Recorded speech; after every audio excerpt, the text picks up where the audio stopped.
팔복의 첫 번째와 두 번째는 참으로 역설적입니다. 첫 번째로 가난은 결코 복이 될 수 없지만 심령이 가난한 자는 복이 있다. 예수님이 말씀하셨습니다. 그리고 오늘은 이 팔복의 두 번째 내용으로 이 말씀도 참으로 역설적입니다. 어떻게 애통하는 자가 복이 있을 수 있을까요? 미네소타 대학의 교수인 데이비드 리켄 교수의 이론인데요. 사람들에게는 고정된 시점을 가지고 있다. 이렇게 이론을 정리하였습니다.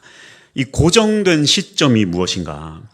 대부분의 사람들은 행복한 일에도 또 슬픈 일에도 결국은 자기가 가지고 있는 원래의 수준으로 다 돌아온다는 것입니다. 예를 들어서 꿈에 그리던 집으로 이사를 하고 또 대학에 합격하고 또 자기가 가지고 싶은 좋은 차를 사고 좋은 가방을 사고 그런 행복한 일을 경험을 해도 그 행복이 결국에는 1개월 내지는 3개월 아무리 길어도 1년 안에는 원래 자기가 가지고 있던 이 행복의 수준으로 돌아온다는 것입니다. 또 슬픈 일도 아무리 슬픈 일, 괴로운 일, 사랑하는 사람을 잃는 슬픔을 겪는다 해도 또 그 슬픔 또한 원래의 수준으로 돌아온다는 것입니다. 그래서 각 사람만이 가지고 있는 자기 안에 존재하는 이 기준대로 돌아오는 것, 행복도 불행도 자신의 기준대로 돌아오는 것을 고정된 시점이다라고 이 데이비드 리켄 교수님이 불렀습니다. 그래서 다른 사람보다 좀 더 높은 행복감으로 살아가는 사람은 아무리 슬픈 일을 겪어도 다시 그 행복감으로, 높은 행복감으로 돌아와서 행복하게 살고, 또 다른 사람보다 좀 더 불행하고 우울하게 살아가는 사람은 어떠한 기쁜 일이 있어도 결국에는 그 우울함의 기준으로 돌아오고야 만다. 이렇게 주장을 하는 것입니다. 각기 사람마다 이 행복과 불행의 고정된 시점이 있다는 것입니다. 이러한 점에서 오늘 이 팔복을 바라보자면 우리 안에 이 새로운 기준의 고정된 시점을 만들 수 있는 기회라는 것입니다. 특히 오늘 본문의 이 팔복의 두 번째 내용인 애통하는 자에 대한 말씀은 믿는 자가 슬퍼해야 할 기준이 무엇인가를 아주 명확하게 우리에게 알려주고 있습니다. 그래서 이 팔복은 하늘에 닿을 수 있는 사닥다리다 이렇게 표현하고 있는데요. 오늘 이 팔복의 두 번째 내용을 한번 살펴봅시다. 첫 번째로 볼 것은 그리스도인이 가져야 될 이 고정 시점의 기준은 무엇인가라는 것입니다. 다시 한번 말씀드리지만 성경에는 참으로 많은 역설이 있지만 오늘 이 본문의 성경 구절이야말로 기독교의 역설을 아주 대변하는 가장 대표적인 성경 말씀이라 할 수 있습니다. 성경에는 슬픔이나 또 눈물을 표현하는 용어가 9가지 정도 되지만 오늘 본문에 사용하는 이 애통하다라는 용어는 그 강도가 가장 높고 그 감정이 가장 짙은 단어입니다. 이 애통하다라는 뜻의 헬라어 펜테오는 특히 사랑하는 사람이 죽음으로 없게 된 참으로 큰 슬픔 속에 빠져서 가슴을 치며 큰 소리를 높여 우는 의미로 사용됩니다. 그럼에도 예수님은 애통하는 자가 복이 있다고 하는데요. 그렇다면 우리는 무엇을 향해 이토록 가슴을 치며 애통해야 한다는 말일까요? 지난주에 말씀드렸다시피 이것은 명령이 아니라고 했습니다. 너희는 반드시 애통해야 된다. 그래야지만 복이 있고 그래야지만 위로를 받는다. 이러한 명령이 아니라는 것입니다. 이것은 그리스도인, 즉 예수를 믿는 자들의 당연한 모습이다. 예수를 믿는 자는 당연하게도 심령이 가난한 자로서 천국이 그들의 것이고 예수를 믿는 자는 당연한 모습으로서 애통하는 자들이고 당연한 모습으로서 그들은 위로를 받는다. 당연한 모습이라는 거예요. 이 말씀의 원어의 오순도 제가 지난주에 말씀드렸다시피 복이 있다가 제일 앞에 있습니다. 그래서 그들은 복이 있는 자들로서 애통하는 자들이며 위로를 받을 것이다. 그래서 이 복이 있는 자들은 도대체 어떤 사람들인가가 매우 중요합니다.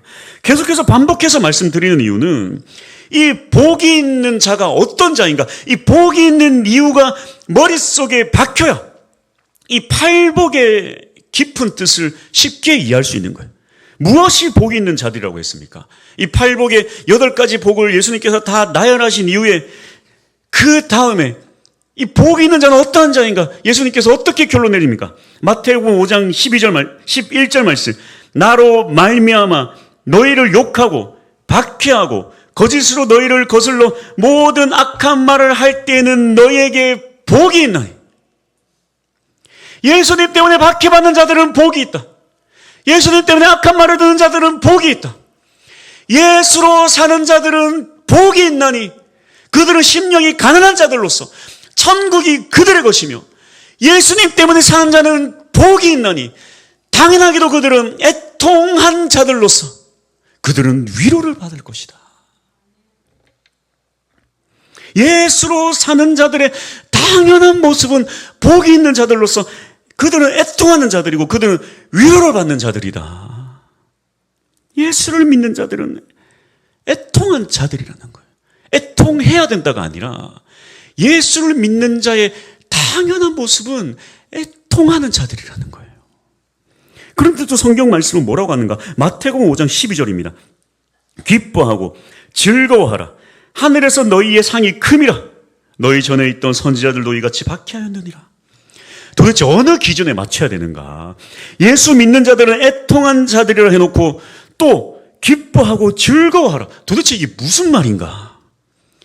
도대체 이게 무슨 말인가? 기뻐하란 말인가? 애통하란 말인가? 이것은 오늘 서두에 말한 이 고정된 시점의 변화를 뜻합니다. 세상 사람들의 이 고정된 시점은 세상의 기준에 좌지우지됩니다. 돈이 많아서 행복했다가 또 제자리로 돌아와요. 여러분, 우리가 왜 매일 돈이 부족합니까? 돈이 이 정도 있으면 좋겠다. 이 정도 있잖아요? 또 부족해요. 좀 더 돈이 많았으면 좋겠어요. 항상 제자리로 돌아와요. 행복하지 않아요. 행복하지 않는 사람은요, 아무리 많은 것이 주어져도 행복하지 않아요. 또 여러 가지 문제들로 슬퍼했다가 또 제자리로 돌아와요. 남들보다 조금 더 만족감이 큰 사람은 조금 더 높은 행복감으로 살 것이고, 또 남들보다 조금 우울감이 있는 사람은 조금 더 낮은 우울감으로 살아갈 것입니다. 이게 세상살이고 이게 당연한 이치입니다. 그런데 예수 믿는 자들은, 예수님 때문에 사는 자들은 예수님 때문에 때로는 박해갖고 어려움을 겪으면서 때로는 욕을 들음에도 불구하고 예수님 때문에 사는 자들은 예수님 때문에 애통한 자들이고, 그러나 예수님 때문에 또한 기뻐하고 즐거워하는 자들이다. 하늘의 상이 크기 때문이다. 예수를 믿는 자들은 예수님의 기준으로 예수님 때문에 애통하고 예수님 때문에 기뻐하며 살아간다는 것입니다. 예수님이 우리의 기쁨과 슬픔의 기준이라는 것입니다. 우리의 감정의 변화는 오직 예수님 때문에 하나님 나라의 기준이 되어야 된다라는 것입니다. 세상에 지배당하는 삶이 그리스도인의 삶이 아니라는 거예요. 제가 스포츠를 그렇게 좋아하지 않지만 그래도 이 국위선양하는 그런 경기들은 좀 지켜봅니다. 그래서 네이버에서, 옛날 얘기예요. 요즘은 그렇지 않습니다만, 네이버에서 손흥민 선수가 뛰는 영국 프리미어리그 이 토트넘 경기를 제가 자주 이렇게 네이버에서 검색을 하고 찾아보고 했더니, 또 이게 제가 이 설정을 한 기억은 없는데 어쨌든 어느 순간부터 알람이 뜨는 거예요. 알람이. 이 토트넘 경기가 끝나고 나면 알람이 뜹니다. 토트넘 경기가 끝났습니다. 결과를 확인하세요. 딱 누르면 오늘 손흥민 선수가 골을 넣었는지, 아니면은 손흥민 선수 평점이 5점대로 완전 망했는지, 그게 한눈에 보이는 거예요. 그래서 어느 날은 손흥민 선수가 막 2골 넣었다. 그러면 기뻐요. 기분이 좋습니다. 근데 어느 날은 막 손흥민 선수 혹평 망했다. 그러면 막 짜증이 나요. 근데 문제는 뭐냐면 이게 영국과 우리나라의 시차 때문에 대체적으로 경기를 언제 제일 많이 하냐면 주일 새벽, 그러니까 토요일 밤이 지난 주일 새벽 2시, 3시 하여튼 그때 이 경기를 제일 많이 한다는 거예요. 그래서 경기가 한 새벽 4시, 5시 그때 끝이 납니다. 그러니까 제가 이걸 언제 확인하게 되냐면 주일 아침에 딱 일어나면 이게 알람이 떠 있어요. 언제부턴가 이게 설정이 돼 있어가지고 주일 아침에 딱 눈을 뜨자마자 핸드폰을 딱 보면 알람이 딱 떠 있어요. 토트넘 경기가 끝났습니다. 경기를 확인해 보세요. 그 주일 아침에 이걸 딱 누르면 세상에 손흥민이 골을 넣었네. 주일 아침부터 기분이 좋은 거예요. 그런데 딱 했더니 손흥민 선수가 경기를 말아먹었네. 주일 아침부터 기분이 안 좋은 거예요. 이게 뭐냐는 거예요. 주일 아침에 어느 순간 나의 기분을 지우지 게 이 손흥민 선수의 경기의 결과라는 거예요. 이게 말이 되냐는 거예요. 이게. 그래서 여러분, 제가 우리나라에서 우리가 그렇습니다. 우리가 살다 보면 문화생활 할 수도 있죠. 그럴 수 있습니다만, 제가 아예 문화생활 하지 말라, 그런 거 하지 말라, 그런 얘기가 아니라 문제가 뭡니까? 주일 아침에 이 스포츠 결과 때문에 내 마음이 기분이 좋고 내 마음이 설레서 골을 어떻게 넣는지, 골 장면을 어떻게 볼까 말까, 주일 아침부터 그것 때문에 설레고 또 그것 때문에 짜증나고 한다라는 게 이게 얼마나 한심하냐는 거예요. 이게 지금 말하는 게 아닙니다. 옛날에 그랬다는 거예요. 지금은 제가 그럴 여유도 없지만, 여러분 그렇습니다. 무슨 스포츠나 또 복권, 주식, 저의 말이 이런 것들 자체가 무슨 악하다, 사탄이다, 이렇게 말하는 것이 아니라 이런 것들이 우리 삶의 취미 정도로 끝나야 되는데, 그게 아니라 이것이 우리 인생의 낙이 되는 거예요. 낙이. 여러분, 복권이 뭐가 문제입니까? 어떤 사람들은 일주일에 낙을 복권 긁는 걸로 사는 사람이 있어요. 이거 나 막지 마라. 일주일에 이거 긁는 낙으로 산다. 이거 기대하는 낙으로 산다. 그런 사람들이 있다라는 거예요. 주식을 저축으로 하는 사람이 있는가 하면 그냥 맨날 주식 쳐다보면서 단타 하면서 오늘은 올랐냐 내렸냐 그거 바라보고 살아간다는 거예요. 그게 내 인생의 기쁨이고 그게 내 인생의 슬픔, 그 기준이 나의 인생의 기쁨과 슬픔이 되어선 안 된다라는 것입니다. 다른 모든 조건도 마찬가지. 자식이 조금 100점 맞아오면 기뻤다가 조금 성적 떨어지면 슬펐다가, 이런 것들이 그래요. 기쁠 수 있고 슬플 수 있는데 이것이 내 인생의 전부, 내 인생의 모든 기쁨과 모든 슬픔이 되어선 안 된다라는 것입니다.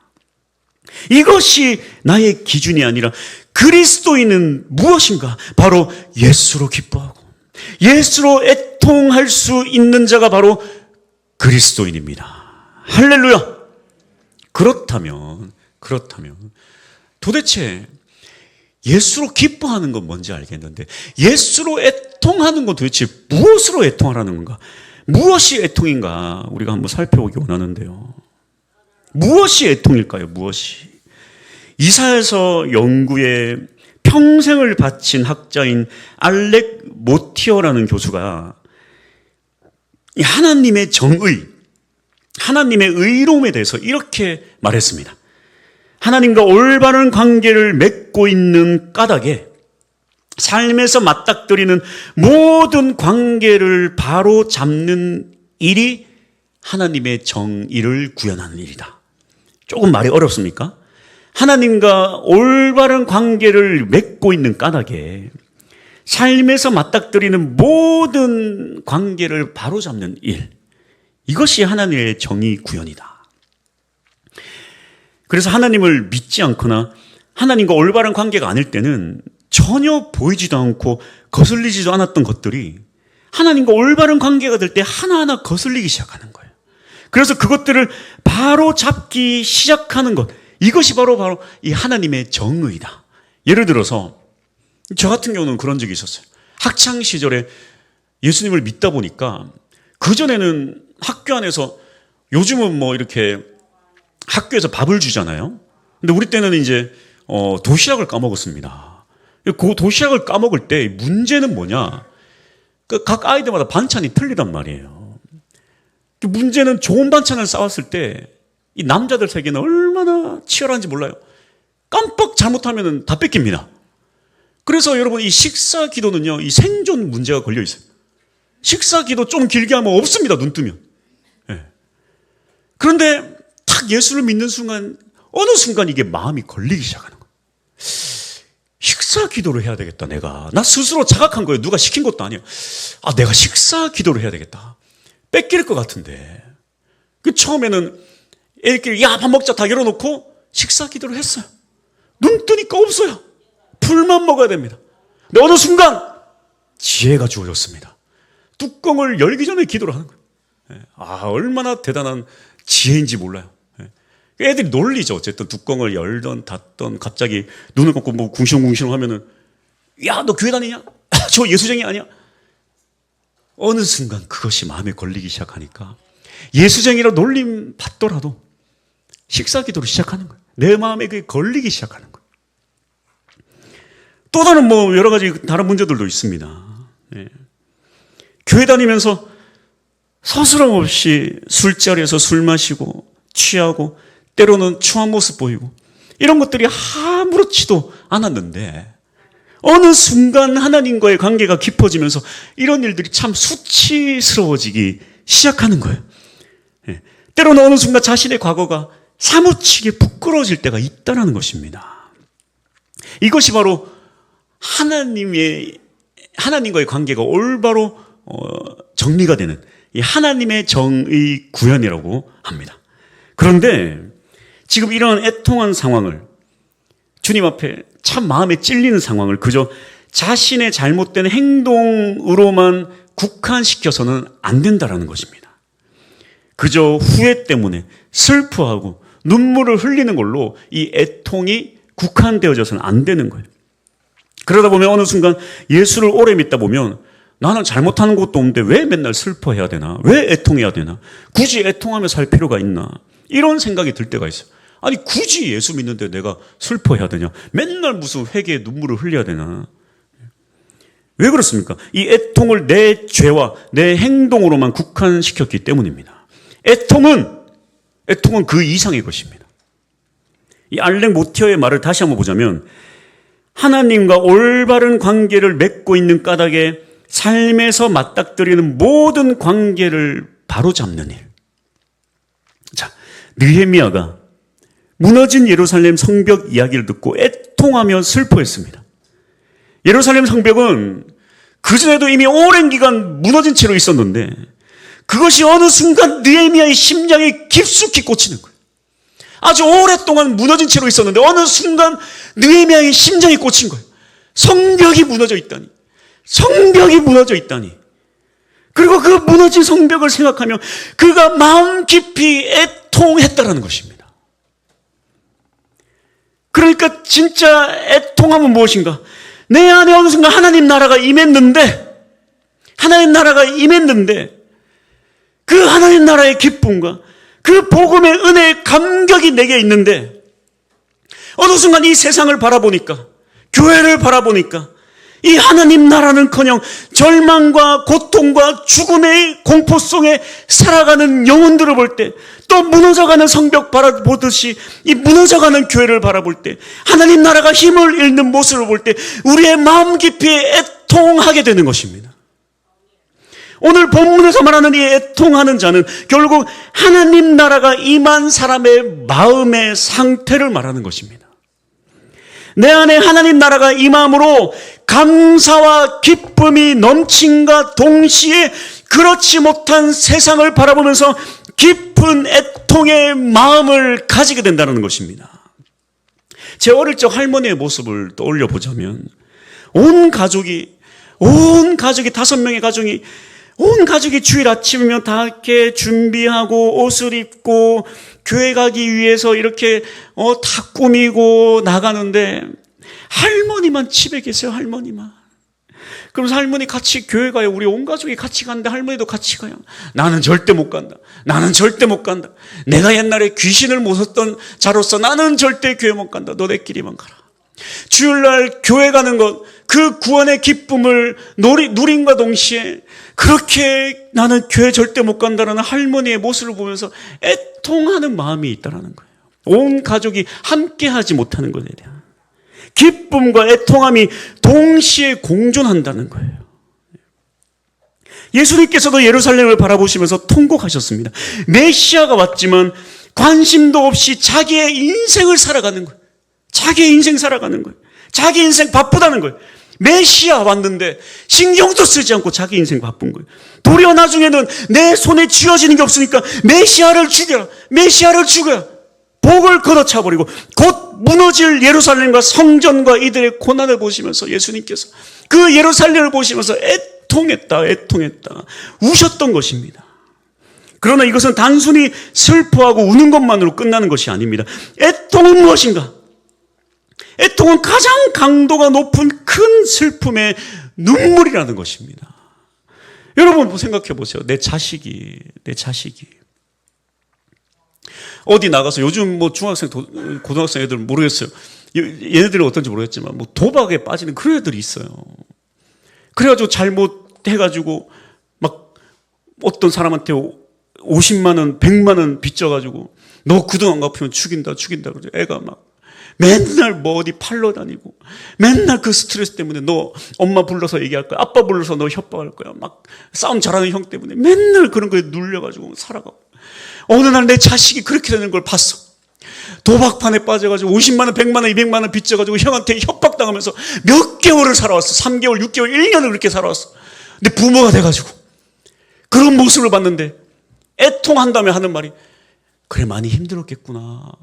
많이 어려웠겠구나. 토닥토닥 걸어주는 거 끝난다고 생각하십시오. 그게 애통입니까? 그게 애통이에요? 진짜 애통은 뭡니까? 야 이놈의 자식아. 조금이라도 일찍 나한테 얘기하지. 이놈의 자식아 네가 그냥. 야 이놈의 자식아 너 일로 와. 이놈의 자식아 일로 와. 그래가지고 부모된 마음으로 찾아가가지고 그 협박한 사람한테 찾아가서 난리를 치든지 경찰서에 가가지고 어떻게 하든지 처리를 하든지 난리 치는 게 이게 애통함이 아닙니까? 어이구 그동안 많이 힘들었겠구나. 100만 원, 200만 원 빚져가지고 어려웠겠구나. 토닥토닥 거려주는 게 그게 애통이 아니라는 거예요. 애가 100만 원 빚져가지고 그렇게 그냥 협박당하면서 살아왔는데 아이고 힘들었겠구나. 어려웠겠구나. 수고 많았다. 그게 애통이 하는 거예요. 이놈의 자식아. 진짜 내 새끼라면 진짜 내 자식이라면 그런 모습 보면서 토닥거리면서 끝낼 수 없다는 거예요. 이놈의 자식아. 일로 와 이놈의 자식아. 이게 바로 애통이라는 거예요. 예수님께서 예루살렘을 향한 눈물은 그 애통은 그저 애통으로 끝난 게 아니라 결국에는 이들을 위해 십자가를 흘리시면서 보혈의 피를 다 쏟아내셨다는 것입니다. 우리의 애통은요 눈물만 흘리는 게 애통이 아니에요. 눈물만 흘리는 게 애통이 아닙니다. 시편 126편은 바벨론 포로에서 돌아오는 큰 기쁨을 노래하는 시입니다. 시편 126편 1절에서 3절 여호와께서 시온의 포로를 돌려보내실 때에 우리는 꿈꾸는 것 같았도다. 그때에 우리 입에는 웃음이 가득하고 우리 혀에는 찬양이 찼었도다. 그때에 문나라 가운데서 말하기를 여호와께서 그들을 위하여 큰 일을 행하셨다 하셨도다. 여호와께서 우리를 위하여 큰 일을 행하셨으니 우리는 기쁘도다. 70년의 포로 생활을 끝내고 다시 고향으로 돌아가는데 그 기쁨을 어찌 말로 표현할 수 있을까? 기뻐서 우리가 마치 꿈꾸는 것 같았도다. 그런데 이렇게 되기까지 그들에게는 기쁨만 있었던 것이 아닙니다. 5절에서 6절 눈물을 흘리며 씨를 뿌리는 자는 기쁨으로 거두리로다. 울며 씨를 뿌리러 가는 자는 반드시 기쁨으로 그 곡식단을 가지고 돌아오리로다. 그들은 그저 그날을 기다리며 가만히 있었던 것이 아닙니다. 그들에게 무너진 하나님 나라에 대한 애통함이 있었다는 거예요. 그 무너진 나라가 회복될 때에 기쁨도 있었지만 그 기쁨 이면에는 그들의 그 애통함과 눈물이 있었다는 것입니다. 지금 우리에게 필요한 것이 바로 이것입니다.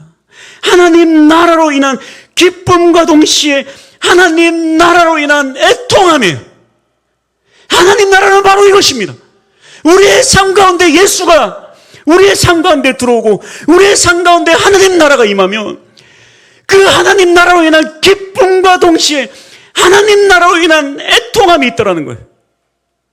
애통함이 있다라는 거예요. 제가 계속해서 말하고자 하는 부흥이 바로 이것입니다. 그저 교회 성도수가 좀 많아지고 뭐 교회가 좀 잘 되고 이것이 부흥이 아니라는 거예요. 애통함이라는 것입니다. 애통함. 하나님 나라로 인한 애통함. 가슴을 치며 눈물을 흘리는 애통함. 제가 21살에 고향을 떠나서 그 긴 시간 얼마나 이 고향을 사무치게 생각했는지 몰라요. 왜냐하면 제가 여기서 학창시절 내내 신앙생활을 하면서 참 교회가 연약하고 힘이 없고 너무 여기 교회가 힘이 없는 거예요. 근데 제가 이렇게 충청도에도 살아보고 전라도 우리 아내 때문에 전라도에도 가보고 뭐 경기도에도 살아보고 뭐 서울에도 살아보니까 아주 대단해요. 대단합니다. 뭐 전라도는 인구수는 여기보다 적은데도 거의 복음화율이 60%예요. 60%. 이 전라도는 어마어마해요. 거기는 뭐 동네 다니면서 인사하면 다 교회 다니는 사람이에요. 거기는. 뭐 충청도도 말할 것도 없고요. 뭐 서울 경기는 대단합니다. 그런데 제가 이 고향을 생각하면 참 마음이 아파요. 왜 이렇게 우리 고향, 아니 경북도 그렇지도 않고 부산도 안 그래도 어떻게 하여튼 경상남도만 왜 이럴까? 경상남도만 왜 이런가? 특히 진주, 창원, 마산 여기는 왜 이 모양인가? 제가 항상 고향 생각하면 마음이 아팠어요. 그래서 제가 항상 마음속으로 한 번씩 입으로 얘기도 했지만 언젠가는 선교지가 딴 데가 아니고 여기가 선교지다. 여기가 내가 언젠가는 거기서 사역하고 싶다. 언젠가는 거기서 사역하고 싶다. 그 말이 무섭다고 그렇게 여기로 오게 되지 않았습니까? 그런데 제가 참 가슴이 미어지는 게요. 그 학창시절에 그때도 참 힘이 없고 어려웠다 했는데 여러분 오히려 그때가 그리울 정도로 지금 더 교회가 다 무너졌어요. 여러분 교회가 다 무너졌어요. 그 학창시절에 여기 마산 제일교회뿐만 아니라 저 삼일교회 우리가 무슨 그때도 학생들 무슨 이렇게 교회 발표회 그런 거 하면은 교회 어떤 모임 같은 거 하면 그런 교회에서 다 했는데 얼마나 활발하고 삼일교회, 마산 제일교회, 문창교회는 막 바글바글 했고 얼마나 그때는 지금 생각하면 그때도 다른 지역에 비해서는 힘이 없었지만 지금 생각하면 오히려 그때가 참 교회가 부흥했다라고 느낄 정도로 지금은 그냥 폭삭 주저앉은 거예요. 내가 가슴이 미어져요, 가슴이. 제가 요번에 이렇게 총회에 무슨 보고할 일이 있어가지고 이렇게 교회 세례교인 숫자를 이렇게 보고할 일이 있어가지고 몇몇 숫자를 좀 올릴 일이 있었는데 총회 홈페이지에 들어가서 근데 언젠지 모르겠어요. 언젠지 모르겠는데 그게 도대체 몇 년도인지 모르겠지만 이전의 자료가 남아 있더라고요. 이전 자료에서 제가 이제 수정을 해야 되는데 그게 언젠지 모르겠지만 세례교인이 111명 있더라고요. 111명에서 제가 32명으로 수정했습니다. 모르겠어요. 그게 어느 정도 정확한 수치인지는 모르겠습니다만 그리고 몇 년도의 일인지는 좀 모르겠어요. 20년, 30년 전은 아니지 않겠습니까? 근데 제가 그 111명에서 32명으로 수정했어요. 제가 그걸 보면서 내가 가슴을 쳤습니다. 가슴을 쳤어요. 단순히 교회 숫자 떨어져서 제가 하는 얘기가 아니에요.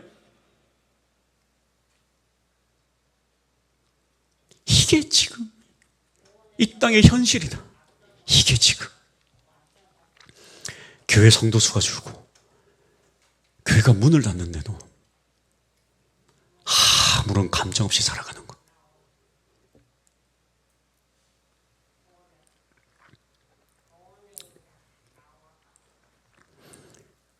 그렇다면 물어봅시다. 대한민국에서 가장 복음화율이 떨어지는 이곳에 그렇다면 주의 나라를 위한 애통하는 마음은 가장 클까? 여기가 제게 고통을 주는 게 뭐냐면 그렇지도 않다는 거예요. 복음화율 60%인 군산, 익산 이런 데 가면 더 뜨거워요. 더 교회를 향한 하나님 나라는 열망이 좀 더 뜨거워요. 서울, 경기는 말할 것도 없어요. 한 영혼을 향한 눈물.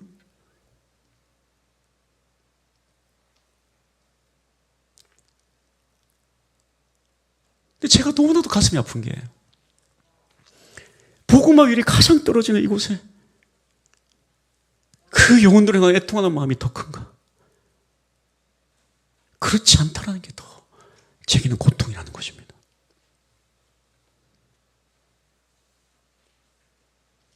더 내 살기에 바쁘고 더 내 것 쥐는 데에 더 정신이 없더라는 거예요. 이게 바로 제가 겪고 있는 애통함입니다.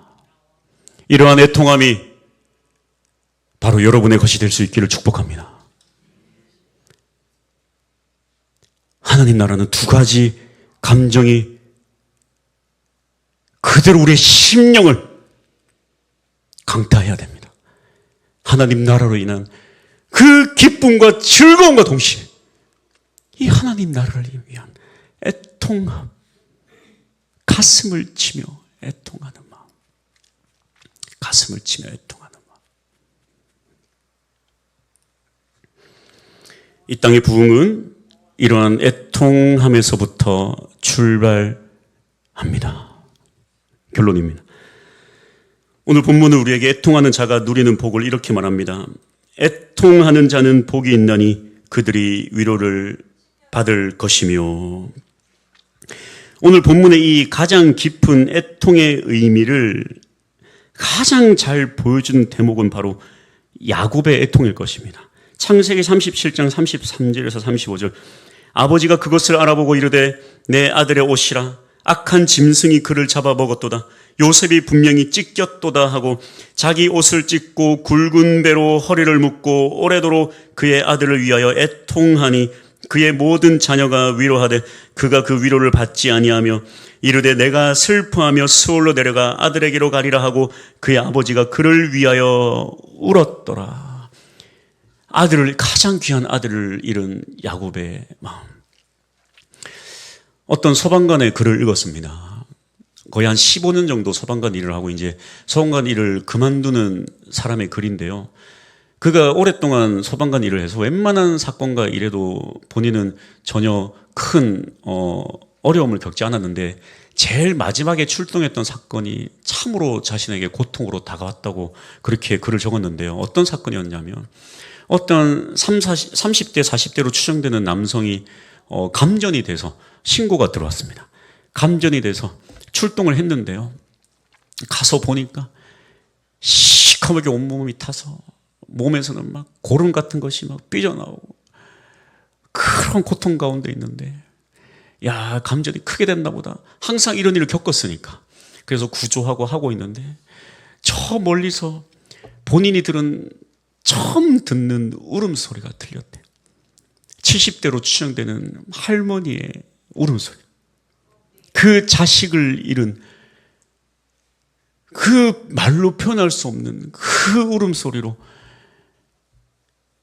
바리케이트를 뚫고 들어오는데 그 70대 노인이 3명의 남자, 3-4명의 남자가 막는데도 막을 수가 없더래.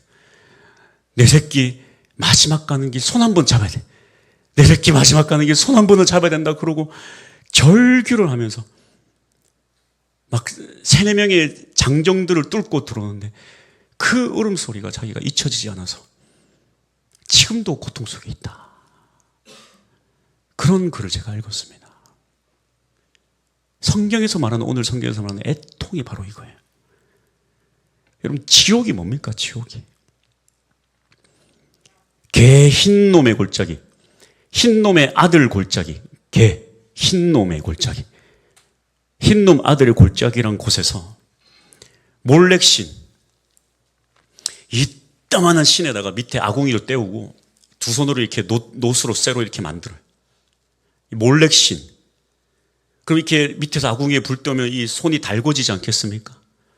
그럼 신에게 인신공양을 한다고 어디 자식 하나 갓난에게 뺏어다가 그 부모가 지켜보는 앞에서 그 자식을 이 달군 노새에다가 딱 놓으면은 애가 달궈진 불에 딱 들어가면서 타면서 고통의 신음소리와 함께 떼굴떼굴 굴러서 아궁이에 떨어져 불에 태워 죽이는 게 이 몰렉신 제사 아닙니까? 그러면은 부모가 그것을 보면 절규하며 울부짖지 않습니까? 근데 그 절규하는 소리와 애 울부짖는 소리를 감추려고 거기서 북치고 장치고 궁짝 난리치는 거. 그게 개 흰놈의 골짜기에서 벌어졌던 일이에요. 몰렉신에게 제사 드리는 거.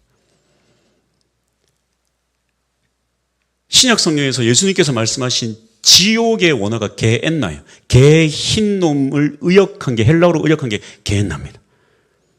지옥이 어떤 곳인지 아세요?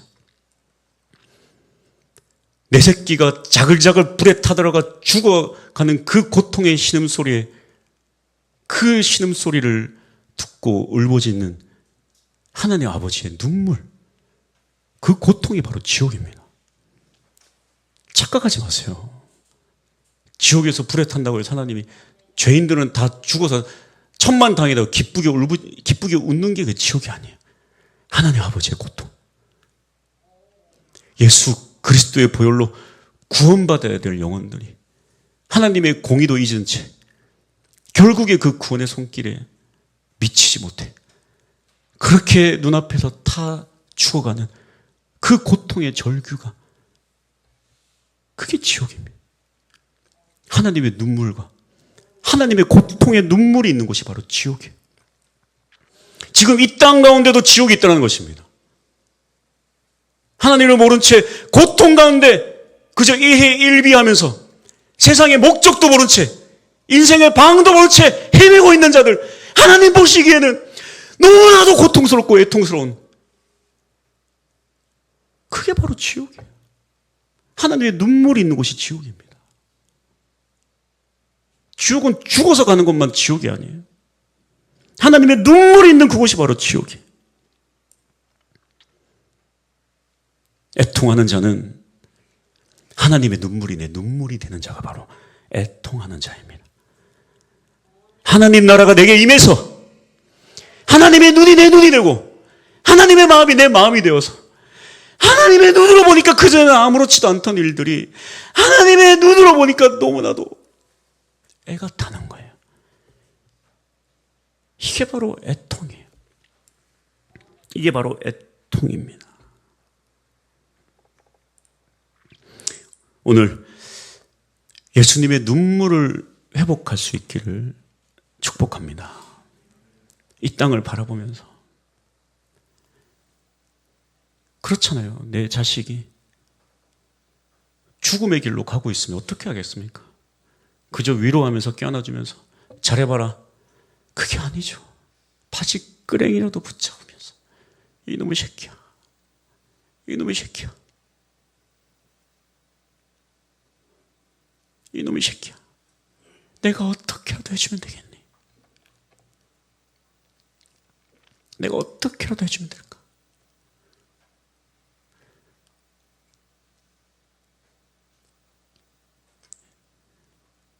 이게 하나님의 눈물이라는 거예요. 이러한 눈물을 가질 수 있는 우리 모두가 될 수 있기를 축복합니다. 찬양하겠습니다. 하나님 나라는 두 가지 마음이 공존합니다. 예수님이 내게 임함으로 주님의 그 십자가 보혈이 나의 모든 죄를 다 용서해 주셨습니다.